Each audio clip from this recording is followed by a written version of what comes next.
আজকে বাজেটে যেটা দেখলাম 2165 কোটি টাকা সংখ্যালঘুদের জন্য বাজেট পাস করেছে। এর আগের সরকার 5713 টাকা 5713 টাকা সংখ্যালঘু উন্নয়নের জন্য, মাদ্রাসা আরও বিভিন্ন কাজের জন্য, 5713 কোটি এর আগের সরকার 5713 কোটি টাকা এর আগের সরকার দিয়েছিল সংখ্যালঘুদের, মাদ্রাসা বলুন আরও উন্নয়নের জন্য বলুন। কিন্তু বাংলার সংখ্যালঘু মুসলিমরা আমরা শুধু অঙ্কটা দেখেছি, কাজ দেখিনি। একটা খোলাখুলি বলছি, আগের সরকার সংখ্যালঘুদের জন্য কোটি কোটি টাকা দিয়েছে, এই এত কোটি টাকা, এই এত কোটি টাকা, কিন্তু আমরা সেইভাবে কাজ দেখিনি। কারণ সেই টাকা সারা বাংলার মানুষ জানলো তৎকালীন সরকার 5713 কোটি টাকা দিয়েছে, এতে আমরা বাংলার মানুষ খুশি। কিন্তু সেই টাকা কাজ করা হয়নি, সেই টাকাকে রেখে দেওয়া হয়েছে, সংখ্যালঘুদের টাকাগুলোকে জড়া করা হয়েছে। আর এই সরকার 2165 কোটি টাকা দিয়েছে, তার জন্য আমি ধন্যবাদ জানাচ্ছি।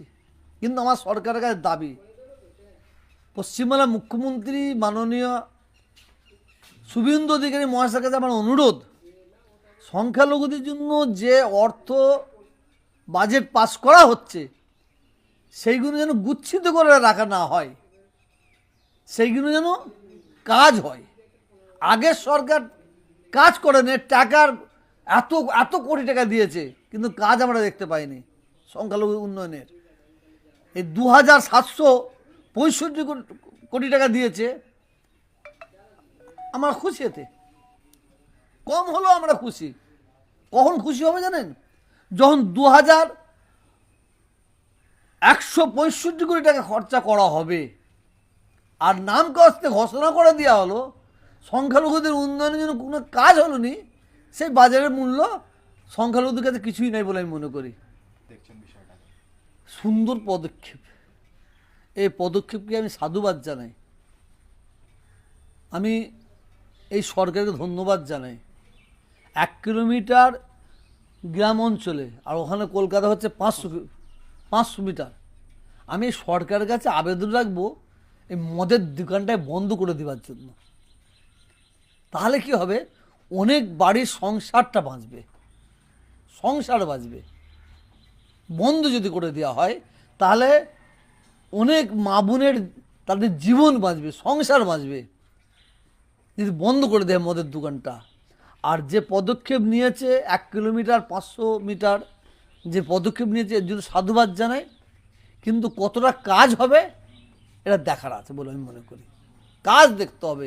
শোনেন, বাজেটে পাস অনেক কিছু হয়, অনেক কিছু সরকারের এমএলএ এমপি সবাই বক্তব্য রাখে, প্রতিশ্রুতি দেয়।